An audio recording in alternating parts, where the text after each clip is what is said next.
ಬೆಚ್ಚಿ ಬೀಳಿಸುತ್ತೆ ವಾಣಿ ವಿಲಾಸ ಆಸ್ಪತ್ರೆಯ ಬಾಣಂತಿಯರ ಸಾವಿನ ಸಂಖ್ಯೆ. ವಾಣಿ ವಿಲಾಸ ಆಸ್ಪತ್ರೆಯಲ್ಲಿ ಈ ವರ್ಷ 61 ಬಾಣಂತಿಯರು ಸಾವನ್ನಪ್ಪಿದ್ದಾರೆ.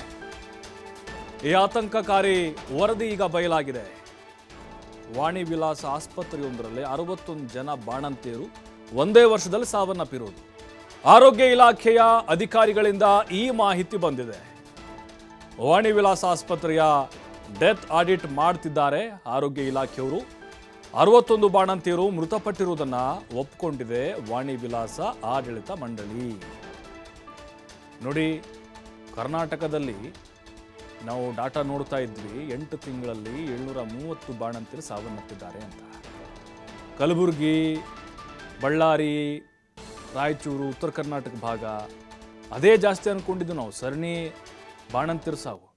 ಬೆಂಗಳೂರಲ್ಲಿ ವಾಣಿ ವಿಲಾಸ ಆಸ್ಪತ್ರೆದು ಈ ಡಾಟಾ ವರದಿ ನೋಡ್ತಾ ಇದ್ದರೆ ನಿಜಕ್ಕೂ ಆತಂಕಕಾರಿಯಾಗಿದೆ. 61 ಬಾಣಂತಿಯರು ಇದೊಂದೇ ಆಸ್ಪತ್ರೆಯಲ್ಲಿ ಸಾವನ್ನಪ್ಪಿದ್ದಾರೆ. ಇದನ್ನು ಸ್ವತಃ ಆಡಳಿತ ಮಂಡಳಿಯವರು, ವಾಣಿ ವಿಲಾಸ ಆಸ್ಪತ್ರೆಯವರೇ ಒಪ್ಪಿಕೊಂಡಿದ್ದಾರೆ. ಕಾರಣ ಏನು ಹಾಗಾದರೆ? ಯಾಕೆ ಬಾಣಂತಿಯರ ಅತಿ ಹೆಚ್ಚಿನ ಸಾವು ಈ ಆಸ್ಪತ್ರೆಯಲ್ಲಿ ಆಯಿತು? ಸಾಕಷ್ಟು ರೀತಿಯಾದಂಥ ಕಾರಣಗಳನ್ನು ಕೂಡ ಕೊಡ್ಬೋದು ಇಲ್ಲಿ. ನೋಡಿ, ಕೆಲವೊಂದಿಷ್ಟು ಮಾಹಿತಿಗಳನ್ನು ಸರ್ಕಾರಕ್ಕೆ ಸಲ್ಲಿಸ್ತಾ ಇದ್ದಾರೆ, ಕೆಲವೊಂದಿಷ್ಟು ಅಧಿಕಾರಿಗಳು ಮುಚ್ಚಿಡ್ತಾ ಇದ್ದಾರೆ. ಬೆಂಗಳೂರಲ್ಲೂ ಕೂಡ ಸರ್ಕಾರಿ ಆಸ್ಪತ್ರೆಗಳು ಗರ್ಭಿಣಿಯರಿಗೆ, ಮಹಿಳೆಯರಿಗೆ ಸೇಫ್ ಅಲ್ಲ ಅನ್ನೋದು ಗೊತ್ತಾಗ್ತಾ ಇದೆ. ಜಾಸ್ತಿ ಸಾವನ್ನಪ್ಪಿರುವಂಥದ್ದು ಸರ್ಕಾರಿ ಆಸ್ಪತ್ರೆಗಳಲ್ಲೇ. ಬಾಣಂತಿಯರು ಹಿಂದೆಟ್ಟು ಹಾಕ್ತಾ ಇದ್ದಾರೆ ಜನರೀಗ, ಯಾಕಂದರೆ ಮೇಲಿಂದ ಮೇಲೆ ಸಾವುಗಳಾಗ್ತಾ ಇದೆ. ಇದರ ಬಗ್ಗೆ ಅಲ್ಲಿನ ಆಡಳಿತ ಮಂಡಳಿಯವರು ಡಾಕ್ಟರ್ ಸವಿತಾ ಅವರು ಮಾಹಿತಿ ಕೊಟ್ಟಿದ್ದಾರೆ.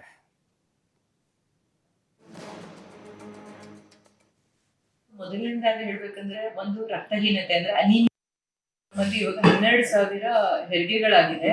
ಇದರಲ್ಲಿ ಏನಂದ್ರೆ ಇಷ್ಟುವರೆಗೂ ನಮ್ಮಲ್ಲಿ 61 ಡೆತ್ ಆಗಿದೆ. ಕಾರಣಗಳು ಬಹಳಷ್ಟು ಇರುತ್ತೆ. ಒಂದು ಮೊದಲನೇದಾಗಿ ಹೇಳ್ಬೇಕಂದ್ರೆ ಒಂದು ರಕ್ತಹೀನತೆ ಅಂದ್ರೆ ಅನೀಮಿಯಾ ಅಂತ ಹೇಳ್ತೀವಿ, ಎಲ್ಲರಿಗೂ ಗೊತ್ತಿರುತ್ತೆ. ಅನೀಮಿಯಾ ಇದ್ದಾಗ ಅವರಿಗೆ ಡೆಲಿವರಿ ಆದಾಗ ಸ್ವಲ್ಪ ಕಾಂಪ್ಲಿಕೇಶನ್ ಆದ್ರೂ ಅವರು ತಡ್ಕೊಳೋದಿಲ್ಲ ಮದರ್ಸ್. ಸೊ ಅದರಿಂದ ಸಹ ಡೆತ್ ಆಗುತ್ತೆ.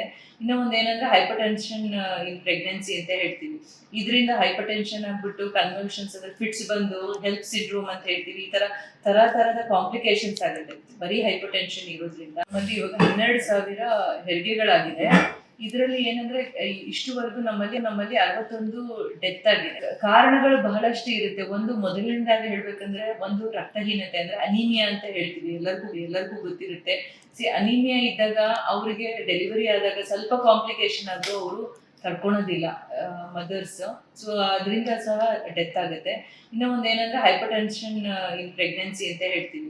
ಇದರಿಂದ ಹೈಪರ್ ಟೆನ್ಷನ್ ಆಗ್ಬಿಟ್ಟು ಕನ್ವಲ್ಷನ್ಸ್ ಅಂದ್ರೆ ಫಿಟ್ಸ್ ಬಂದು ಹೆಲ್ಪ್ ಸಿಂಡ್ರೋಮ್ ಅಂತ ಹೇಳ್ತೀವಿ. ಈ ತರದ ಕಾಂಪ್ಲಿಕೇಶನ್ಸ್ ಆಗುತ್ತೆ ಬರೀ ಹೈಪರ್ ಟೆನ್ಷನ್ ಇರೋದ್ರಿಂದ. ಮತ್ತೆ ಇವಾಗ 12,000